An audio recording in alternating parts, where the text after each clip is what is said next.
Welcome to this episode of our show. My name is Augustine Amba, and you are? Rogers Akebo.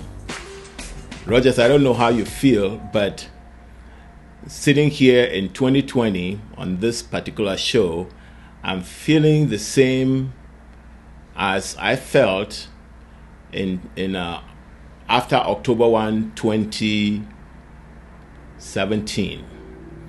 After La République du Cameroon came in and murdered our citizens. They shot them from helicopter gunships. They shot them from foxholes with people walking on the street, none of them carrying any arms. They kill a lot of them.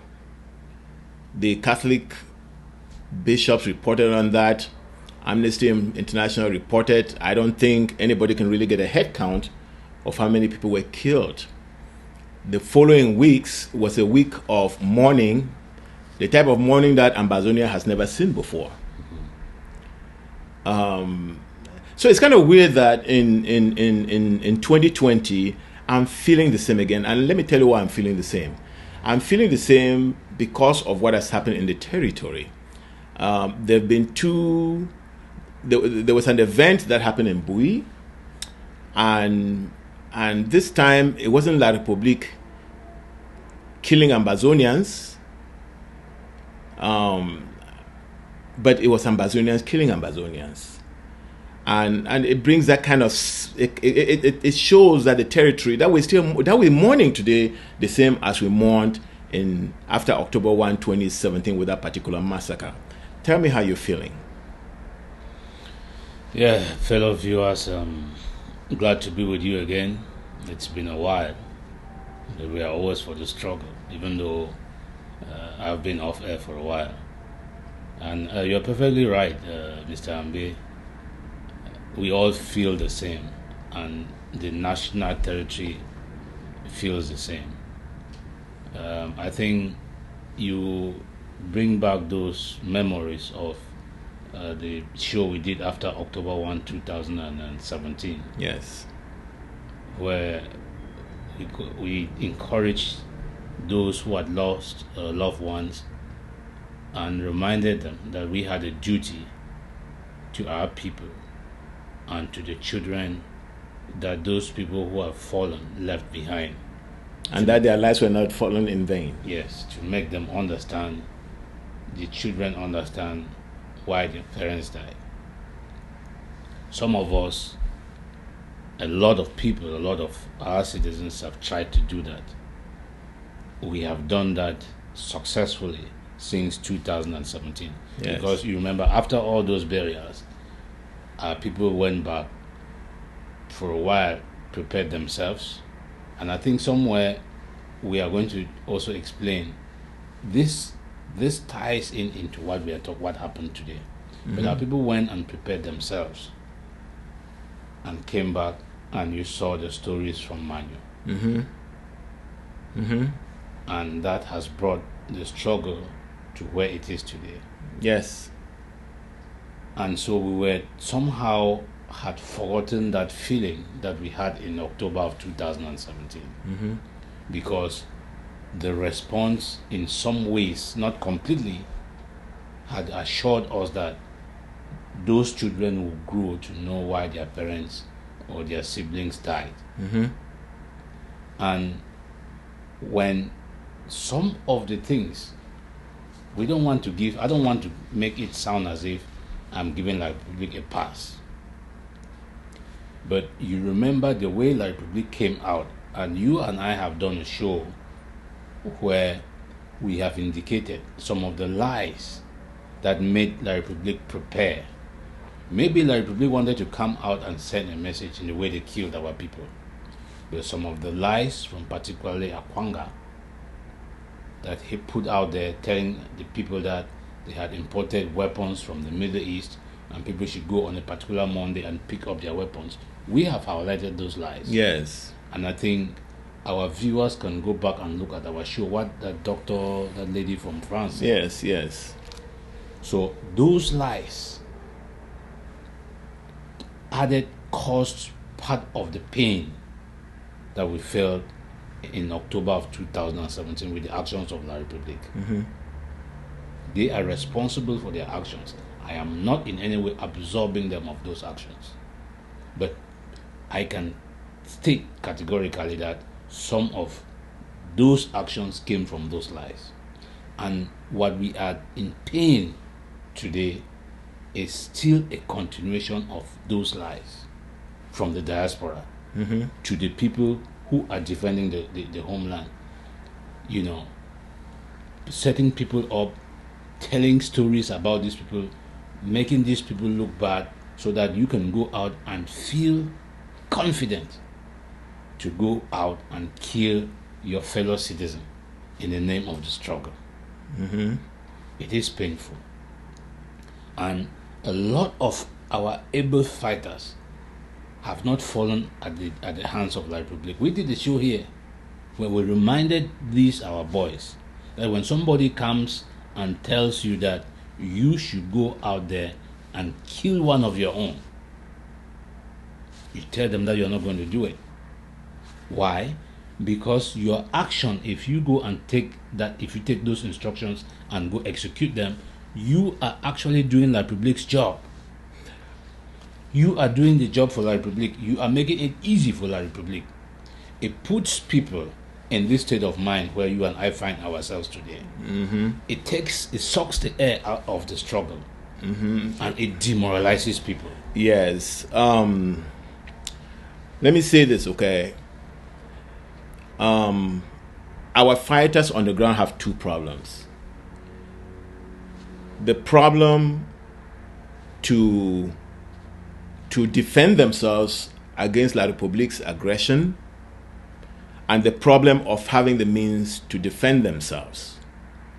So I really don't want to concentrate on these people who fall victims to some of the diasporan people you're talking about. I think they themselves are beginning to learn, or must have learned, that there's something wrong with that setup. And so it is said that a drowning man will hang onto a snake. So some of these guys who are hanging onto these people and obeying their orders, they are hanging onto a snake because they have no way of defending themselves and living to defend themselves with some of the equipment. So that problem is definitely a problem that we will. But I just wanted us to first of all concentrate, and I like the fact that you painted the picture of that time and this time. My only problem there is that you brought in too many things, because see, La Republique has lost, because see, one of La Republique's goal is to hide our story, is to go to the world and say, oh, we're a francophone country. And everything is moving fine. And we won Cameroon, that came from some German mystery.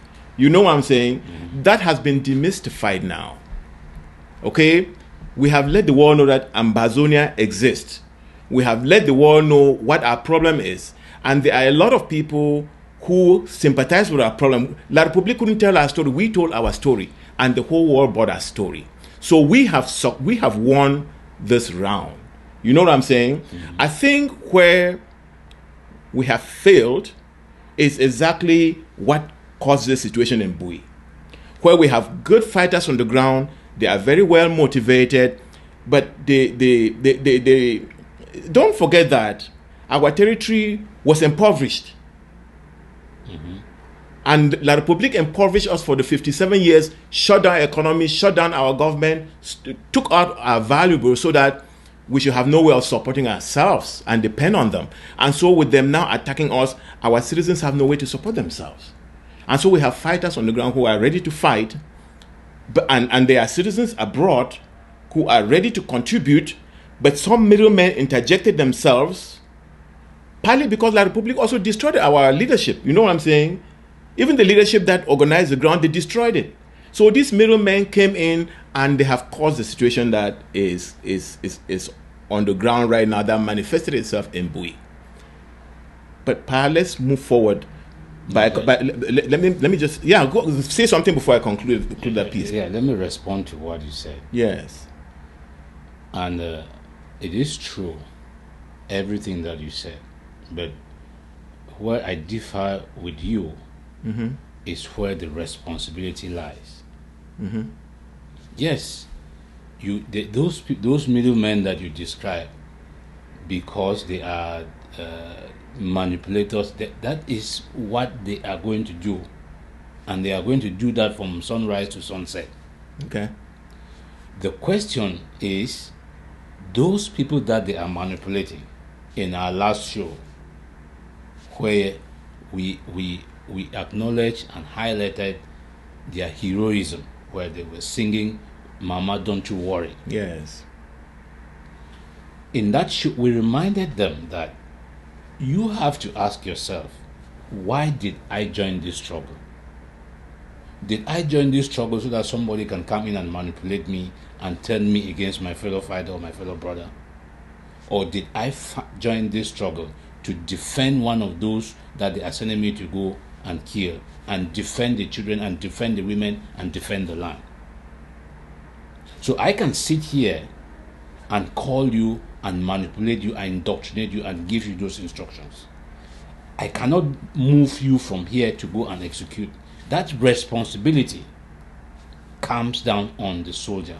So where we have failed, in my opinion, is to actually get the soldiers to understand the purpose for which they are fighting. Get the boys to understand what is it they are fighting for. Yes, I absolutely agree with you. But see, I am an economic student, and the way we analyze things is that you always analyze the big picture, and then see how the micro operators within that big picture operate. I just think that these fighters on the ground are good fighters. They were motivated. They abandoned what they were doing, and they went to defend themselves and defend their families. Yes, and they have true. Problems. Let me just finish this. And they have problems because they don't have the means, and they don't have the equipment, and they need to live and fight. And they don't have the means. And so some idiot comes from somewhere and say, you know what, I'm going to give you this. These idiots they don't start by saying, go and kill this person. They come and they start by saying, hey, I'm going to send you, they've like I've said before, they come to us in the diaspora. People give them money. They give them, like, let me put the number 5,000. And they go and say, hey, you know what, I know you're hungry. I know you want a weapon to defend yourself. I'm going to send you 500.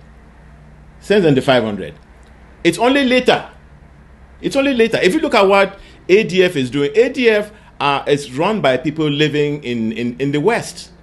They come back to their families every night. They go and get their jobs. They drive in air-conditioned cars, live in air-conditioned homes, and then go around begging money, and then go down any community that's organized. They go in there and say, I will send you guys some money, and then I want you guys to be ADF fighters.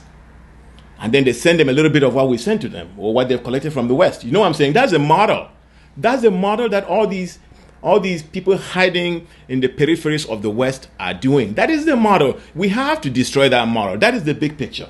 And that is what I am trying to what I'm trying to do. Well, let me say this. What I hear you saying is that these people who want to defend themselves and who are hungry in that process should still discipline themselves enough either not to take the money, or take the money and not execute whatever these middlemen and riffraffs are telling them. And I think these are very vulnerable people. So I agree that what you are saying would have to be what they would do. But I think that that's something that we should come and be more constructive in doing that. We cannot blame them. I think where we need to then say is, we are going to create a different model, and that different model will be that we are going to, because you see, the money that ADF sends to fighters who have organized to go and fight and corrupt them with, it doesn't come from their pocket. There's not a penny that comes from Cho Ayaba's pocket. Cho Ayaba begs money from all the diasporans who want to support their families home, take a lot and pocket and makes a living, and whoever makes a living with him doing that, they make that living, and then they go and corrupt our soldiers on the day. So we need to be able to take them out of the picture, make a different way in which we get this money and send it down to the fighters without putting any restraint on them like these idiots do. That's why I'm trying to say, don't blame them, because if we go on that blame game path, I mean, how are they going to help themselves? They will eat grass? It is not. If you want to build a different model, yes, you have to first of all identify why the model that you're replacing failed. I agree. And if you don't change people's paradigm, they don't get a paradigm shift, you don't change their mindset, you don't change the way they are thinking. Yeah, I agree. That model that you build is still going to fail.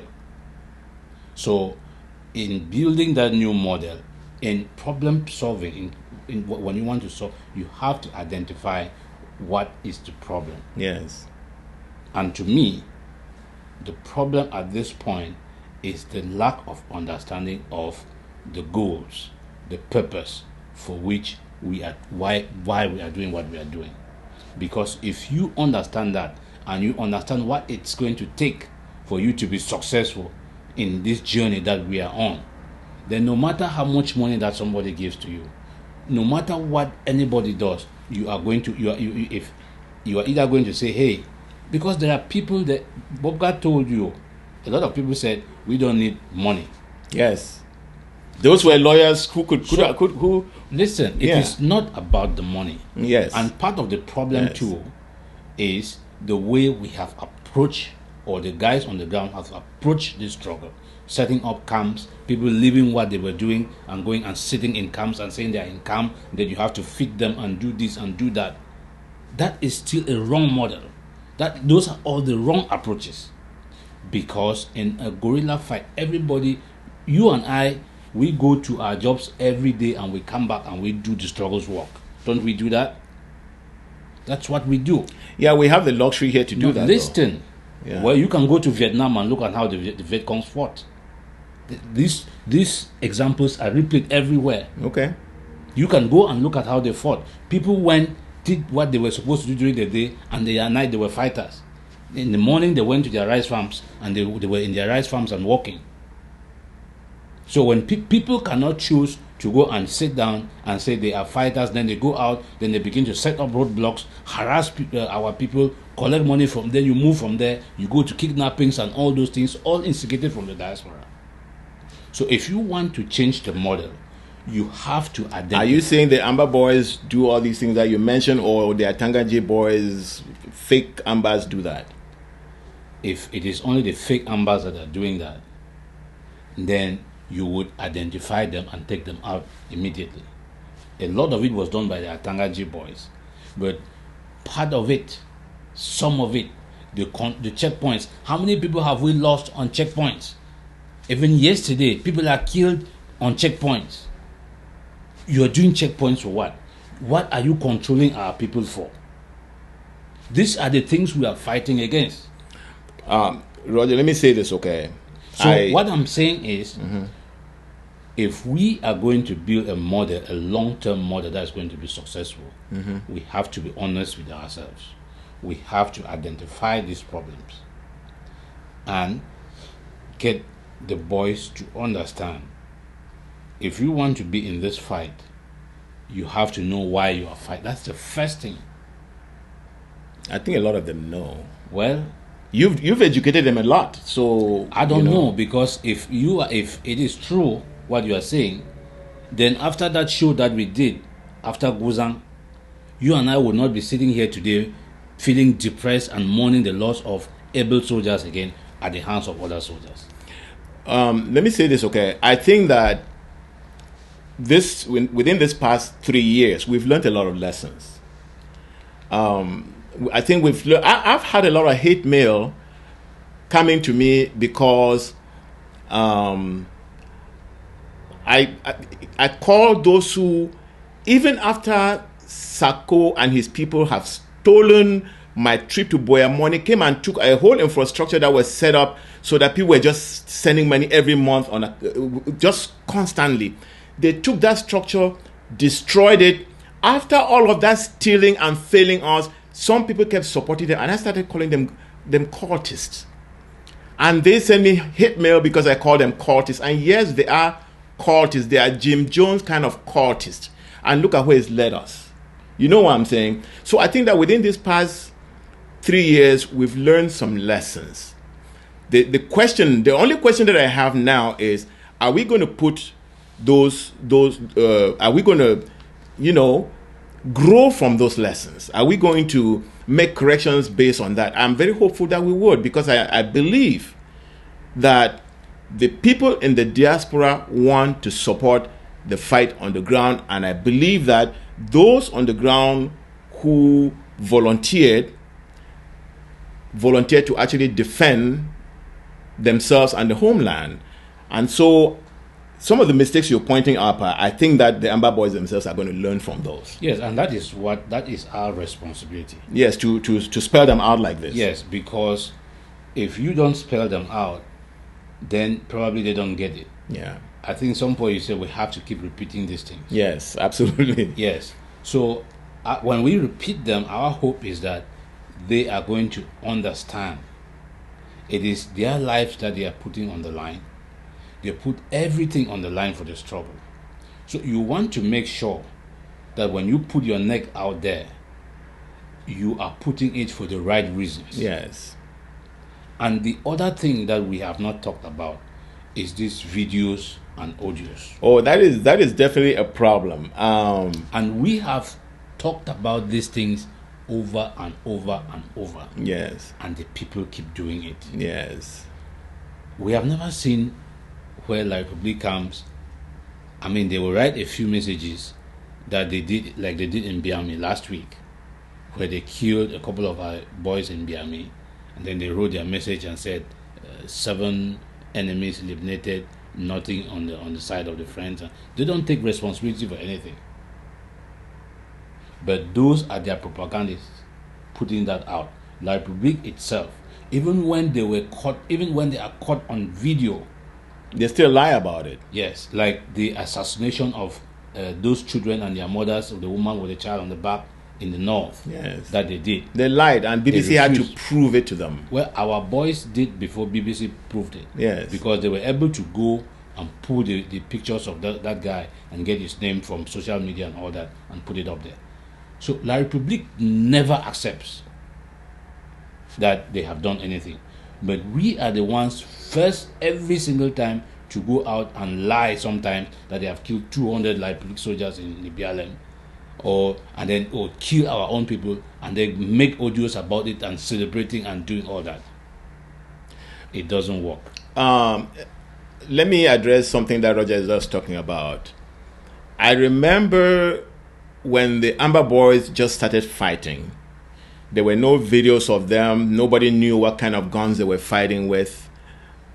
And then very, very shortly, these videos of people started coming out with Dane guns, telling La Republique that this is what we have, this is all we're fighting you with, and then showing the faces of... And they lost the invincibility of the Amba boys. So...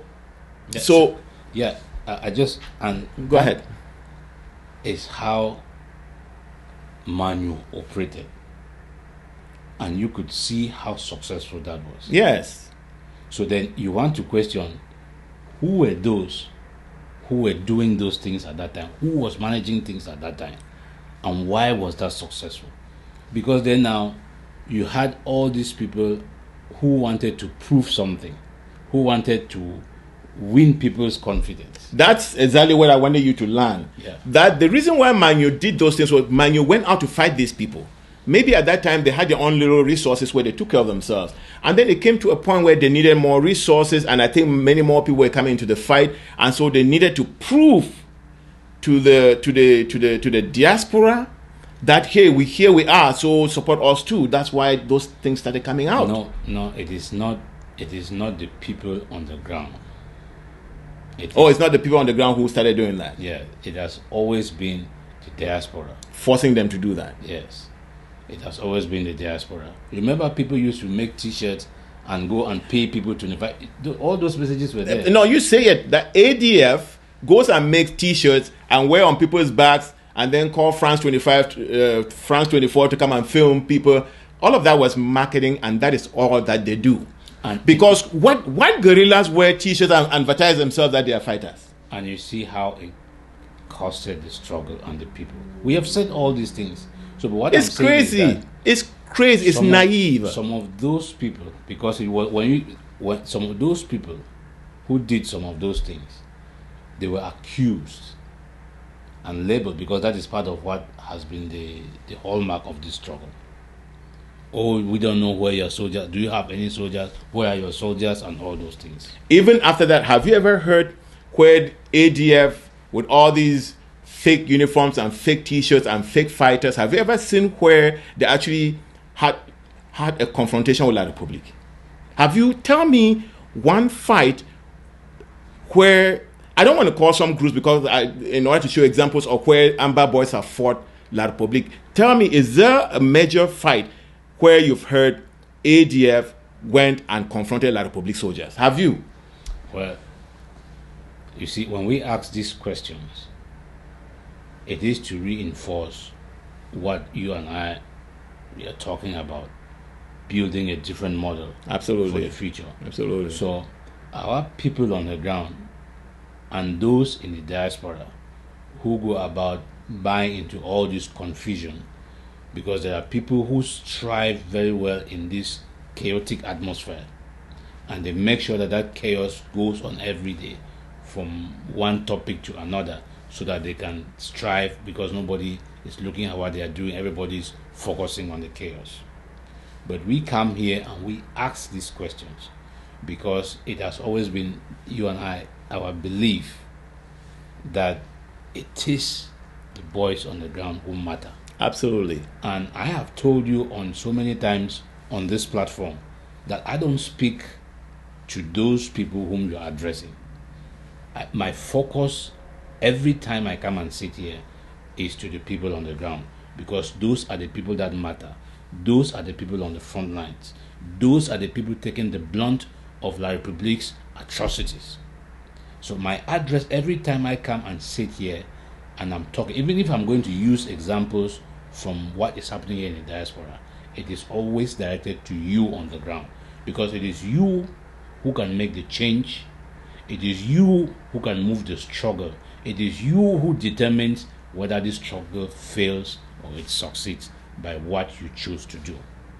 So if you choose to go after your fellow fighter or your fellow brother because you have been instigated by somebody in the diaspora, then you have chosen to help La Republique undermine our drive to be a free people.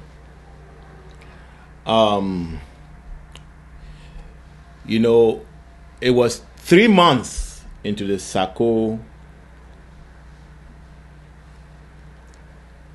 mismanagement when we started saying that the model of forming governments to go and fight a fight was wrong because you are politicizing the struggle.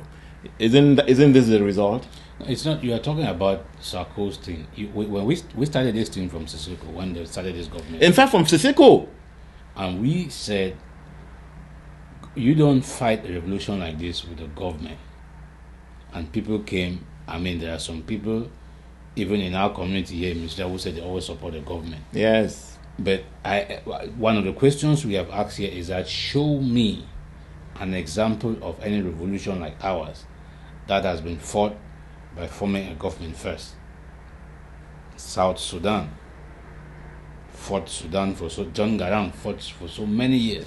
I just keep your thought there. I just want to cut in and said, when Rogers mentioned John Garang was on the ground fighting with his soldiers. There is nobody who sat somewhere in Europe enjoying his life and they are calling him a revolutionary leader, or sit in Europe and is forming a contender force without being on the ground to be part of that contender force. Are you with me? So just continue telling the story of John Garang. I just needed people to know that if you want to be a Savimbi, if you want to be a John Garang, if you want to be Sam Nujoma, Samora Michel, all these people, you have to be on the ground. and you also have to have some military training. Okay? You can't just be running around, running your mouth, and you think that tough talk means tough action. It doesn't. And look at where it's led a revolution. When you leave people who have not grown to be, and this is to our people now, both in the territory and in the diaspora, when you leave people who are growing old but have never matured in their thinking, they're still practicing the way they practiced when they were teenagers. And they still come and they still live that same kind of stupidity, that daydreaming. They go and take uniforms and wear them on foreigners and come and say, hey, these are our people. And all that crap. We need to bypass that. They take kids who have never had a military training and they call them generals and mess the whole thing up. And our people, like I keep saying, we have been totally weakened by La Republic, not even to have leadership, unless that leadership is the leadership they have appointed. So this is our first stage on managing our own lives. And like you say, I think this conversation is to say, okay, we have gone 3 years right now, both the diaspora and the ground connecting. What lessons have we learned, and how do we implement those lessons going forward? Isn't it? That's right. I want to go back to talking about the enemy who has caused all of this. Okay, because basically we were surprised by our people were surprised when they marched and when they went to La Republique and said, let's find a way of living comfortably. La Republique pulled a gun on them. Mm-hmm. And so in our surprise and scatteredness, some of what we've been talking about resulted. Mm-hmm. We have learned our lessons. Has La Republique really gained from what they've done in the past 3 years? I think I alluded to some of it before in this particular program, but have they really gained? No. Can they celebrate? Well, they are celebrating. You've seen some musical clips of them celebrating their soldiers, celebrating their flag. Their president comes out and talks about how he's going to crush the Ambazonians. They are celebrating, but they are celebrating because they have refused to see. They have refused to see what their actions have done to those they are trying to keep in a cage. That's one. And to the international community. That's two. Yeah. And expanding on the international community is that we have educated the international community. Exactly. That we exist. We have told them how falsely we were put into that situation. So we've gained, I like to put it 50%, because remember Gbagbo got ousted from power because they said he was clinging to power, right? Mm-hmm. And Gbagbo was barely, how many years? 10 years. 10 years max. And within those 10 years, he was already being harassed from day one. So it was not a question of clinging to power. So Gbagbo lost that struggle because he lost the argument. I think we have gained the argument. And La Republica has helped us by their barbarism and their irrational behavior. Yes, and we can substantiate everything that we say. Yes. If you listen to what Tumi said, I would take Tumi, and then I would take our Dr. SMA. Okay? Yes. So let's use Tumi first. Tumi told us in one of his interviews that he did a survey of people, and he actually went out of the norms, the ethics of surveys, by trying to influence the opinions of the surveyees to think in a certain way, because he said he even tried to ask the people if there was anything, that if La Republique did this or something, trying to get the people to accept, to look for a way to accept to stay with La Republique. And the people, the majority of the people that he spoke to, I don't know the number he gave was 70% or 80%, whatever was the percentage that he gave. Mm-hmm. They said no. The reason for that is what La Republique has done. From Suivism to Mami Api to Baby Mata to burning villages of when you say La Republique, when you were saying La Republique was celebrating, And like, what are they celebrating? They went and killed children, they killed women, they burned villages. Is that what armies do? And that is the reason why our people have to be proud. Because when I say they are celebrating, even a madman celebrates too sometimes. Yeah. Even a crow that falls from, that does something stupid and falls from 17-story buildings on the ground, still gets up and shakes his head, right? Yes. So that kind of celebration that La Republic is celebrating. They are celebrating their ignorance. They are celebrating that they have sent an army to go and crush baby Mata, to go and crush because the people they have killed and burned in houses are innocent people. Somebody riding their bike, they pull him from his bike, shoot him, and burn his bike. They go to whom and they instigate the Muslim community. Yes. And allow them to go and burn a village. Yes. That is crazy. That cannot be a victory. Yeah. Then they come back and so they are celebrating their ignorance, their stupidity. And in all of our living with La Republic, for all the 57 and 58 years we have lived with La Republic, we have always lived as the big brother or the big sister or the bigger mind. That is how we have lived with them. And that is why we can look at all of these things and see their ignorance. Because even the citizens of La Republic themselves, they were telling them that, there was nothing happening.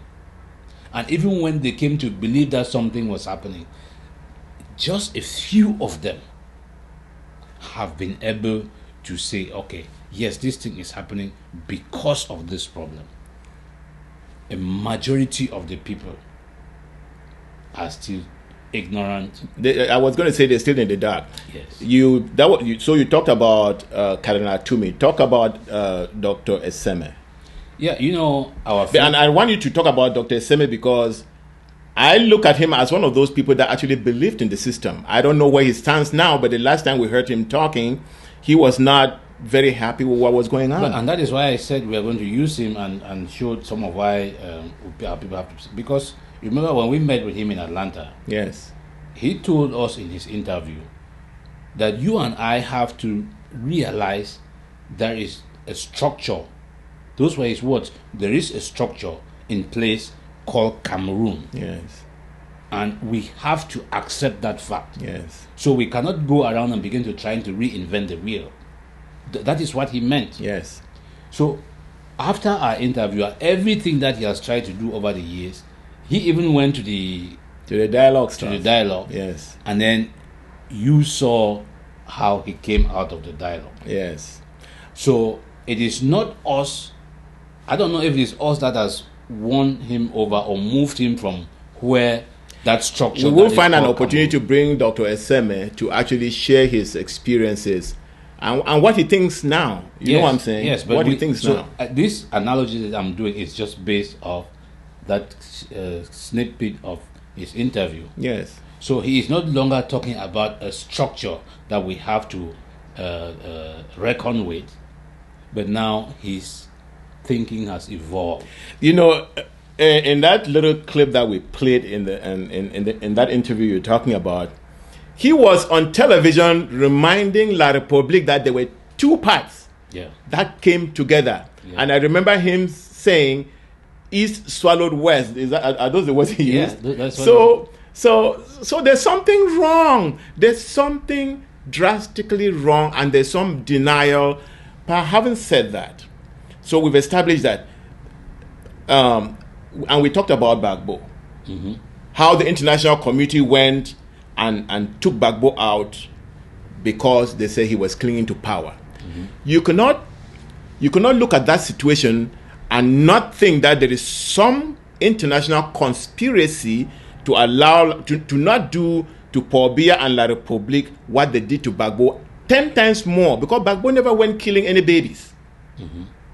So tell me about the international involvement in this struggle, or what effect has the international community had in encouraging Paul Biya?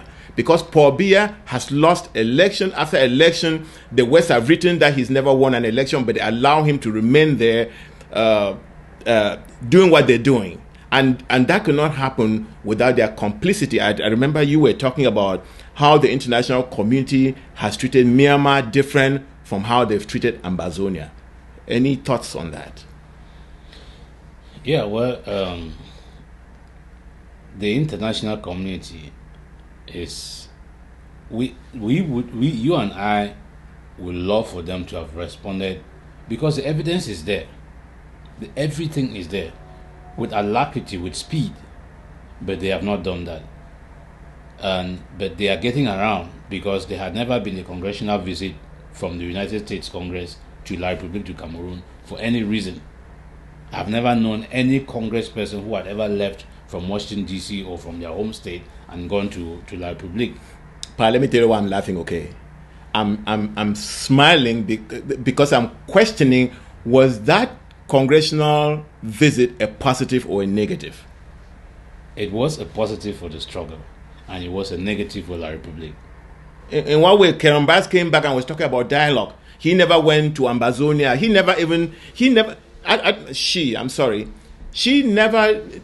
She came out and was talking about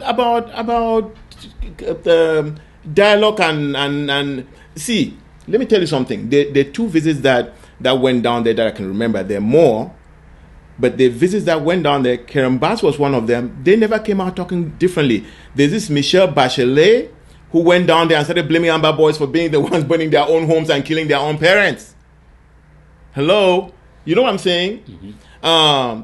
Then let's not even talk about Fakim, the AU, who I think is definitely in French pockets. And then the Francophonie woman, and then the Commonwealth. They've all gone down there, ended up in Yaoundé, gotten their gold statues and left. And somehow, that's where I want you to make a comment. But those are examples that I have in terms of how the opinion can be formed. And let me tell you why I still think it's a positive. Okay. When we started, La Republique told the world that there was no problem. Right? Okay. We started in 2016. La Republique told the world there was no problem. These people did not even want to go. They did not see any reason to go there. But all of these people, after 2 years or 3 years, have made these trips. Do you think they did not believe La Republique when La Republique was saying in 2016, early 2017 that there was no problem? You think they didn't believe them? I don't know, Pa. So they confuse me now. I don't know. What I'm telling you is that because of the pain that you and I feel when we get up and we see our children, our mothers, our parents, our communities burnt down, we want somebody to do something right away. And unfortunately for us, and this is the reality, the international community doesn't respond that way. They take their time. You can go and ask Munzu, who told us in Atlanta that nobody cares about what we are saying. We can cry from sunrise to sundown and go to every mountain top and cry, and nobody will care.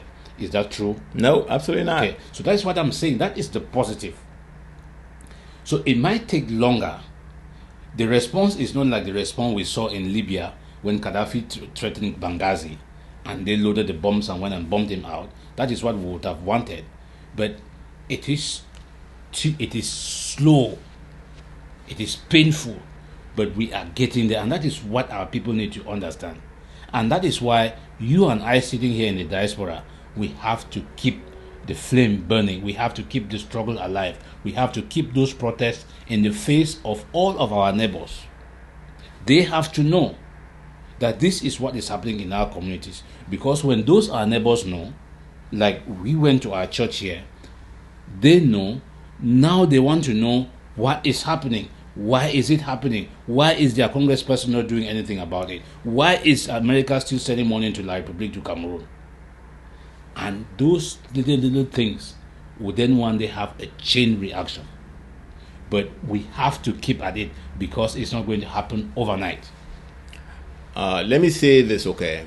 Having cried about international neglect of the situation in Ambazonia. You know, I was having a conversation with Barrister Bobga, and he said,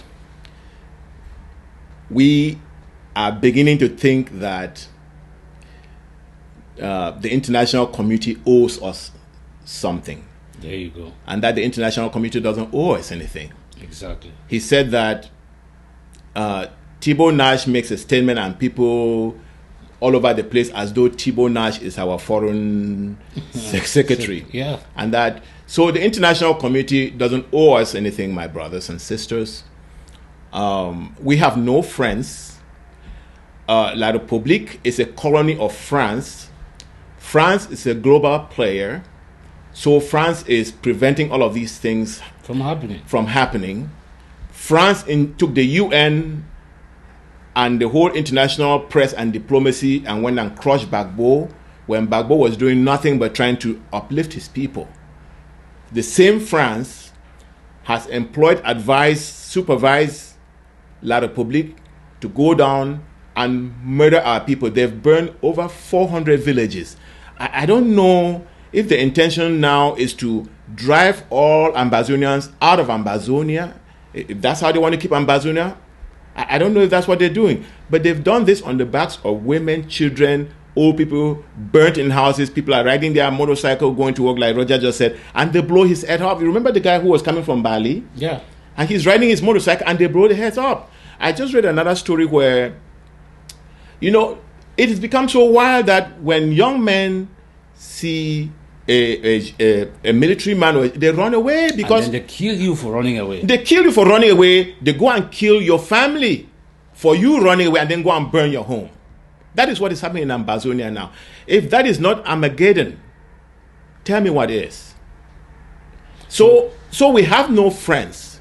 And what we left with is to be efficient, because we are no longer in 1961. In 1961, we're coming out of colonization. The British had also isolated us because the British wanted us to be part of Nigeria and never really paid attention to us as a trust territory. So we came out of that colonial situation without an army, without a defense for our territory, without educated people. In fact, we had no educated people. I have Funcha testifying that they could not get lawyers or doctors or anything like that, so they had to beg all around the world.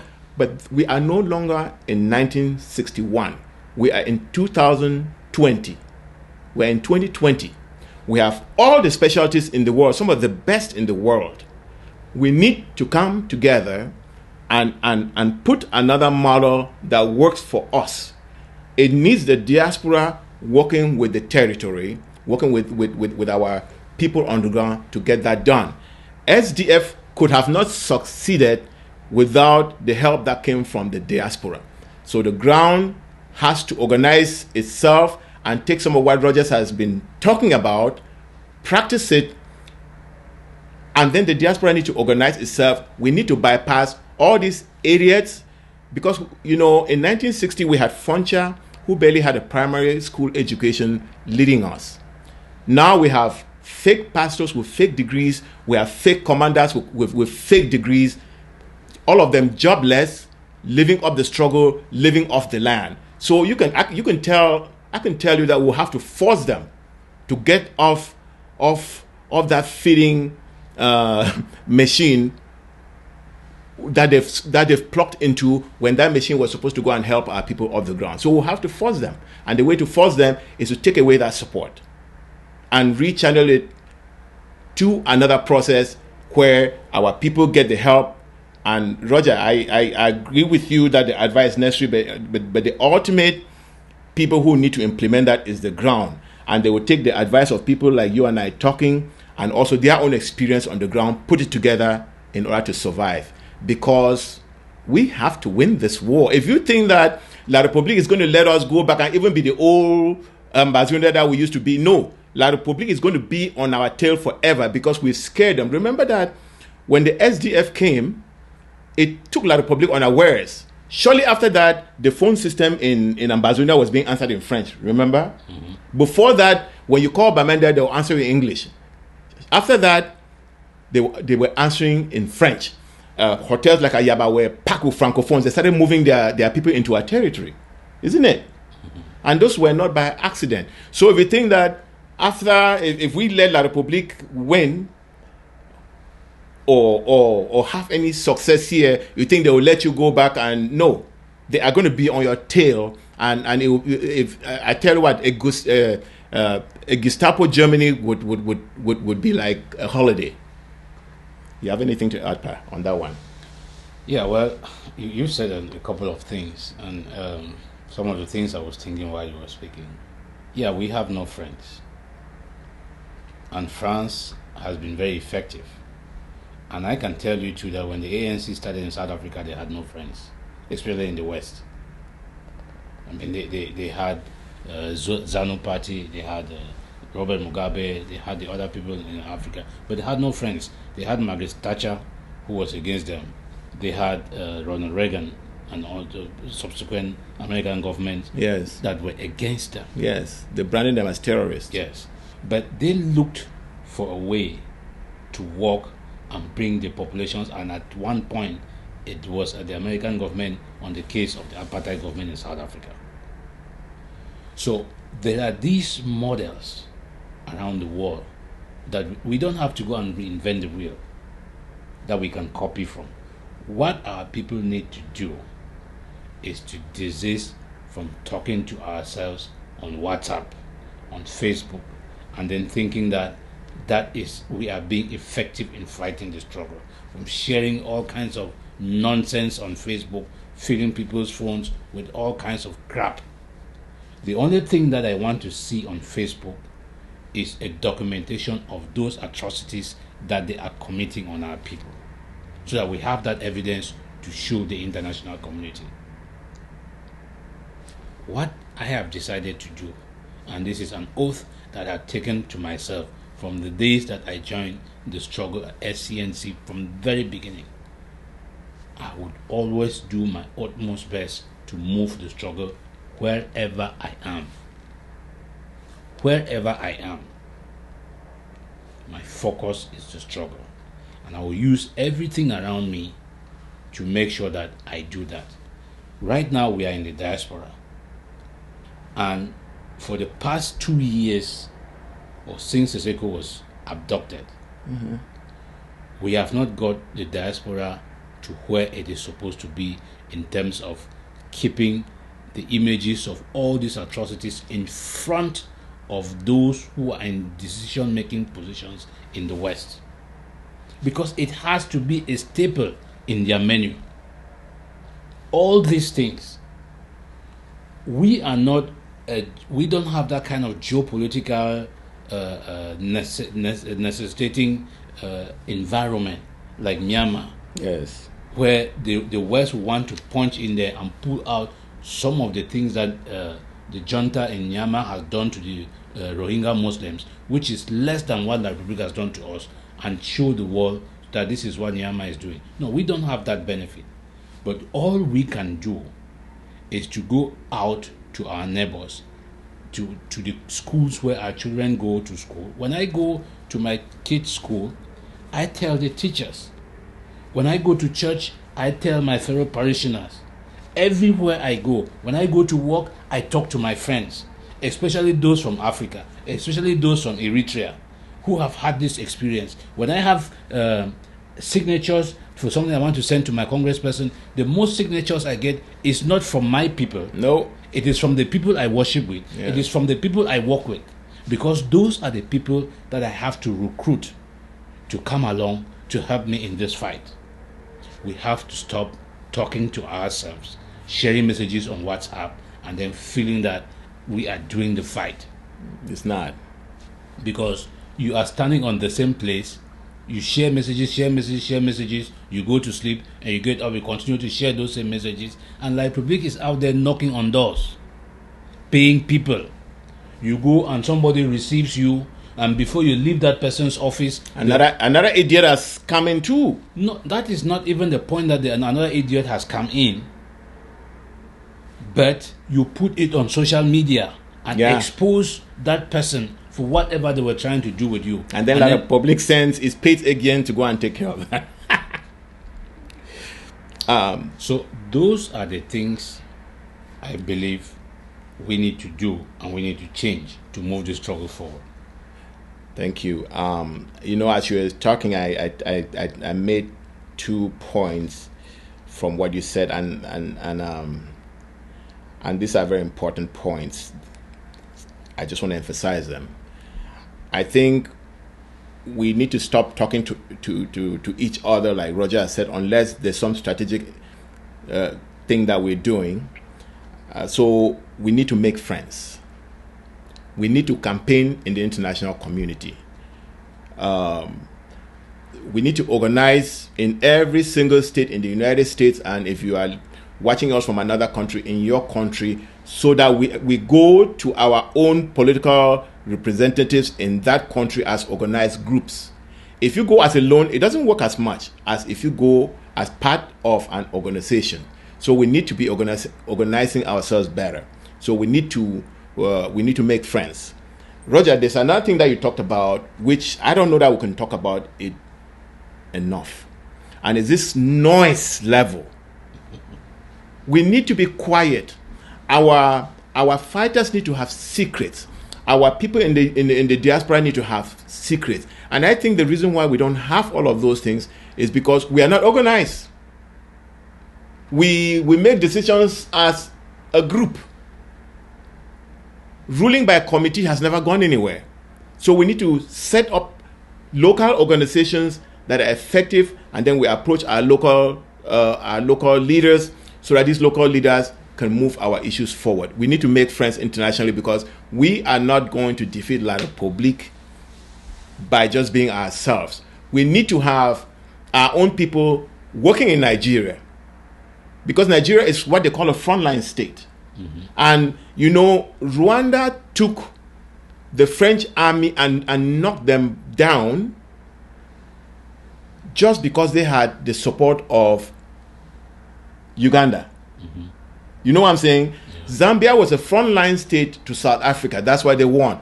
So we cannot give up Nigeria and allow La République control Nigeria. We need to be in there looking for friends, making our story heard. But we cannot do this by having people who are outside the continent and all they know is how to campaign to get a penny to pay their rents a month. So what we need to do, we need to better organize. We need to organize better so that we can have these people doing this work for us. But I really thought that we're going to cover more than this particular topic on this show. But I think that it's a good enough topic to carry the whole show. And then any other thing we want to talk about, we can bring it on the next show. What do you think? Yeah, you are perfectly right. We are sorry for the time that we've gone for a while without being together. We feed off each other quite a bit to bring you people what we think can move the struggle forward. Our goal is always to move the struggle forward. We might disagree with people, but that disagreement is always for the sake of moving the struggle forward. And I want to keep reminding our people, we have not made any friends. We have done all of this for all these years on our own. La République started by saying they did not have any problem. They were going to take care of everything until we have gone through to a dialogue and a special status now. That is all thanks to the sacrifices that you guys have been able to do on the ground. Yes. So we can see the light at the end of the tunnel. They always say that the darkest hour of the day is just before dawn. And we are going through one of those darkest periods in the life of this our revolution. But all I can say to you is we have to keep the faith, because we have each other. Absolutely. I want to... Are you done? Yes. I want to pick on something that you said. In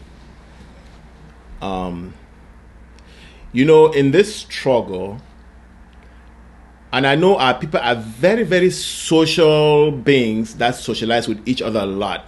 And I think we socialize to a point where we have allowed our socialization to override every other important thing that happens to our lives. And that is wrong. If you knew somebody through this struggle, don't let the friendship that you've developed with that person becomes more important than the struggle that brought the two of you together. Because don't make friends that take you down or take our cause down. So if you have an honest argument, bring it out and let the chips fall where they may, because that's how we will grow.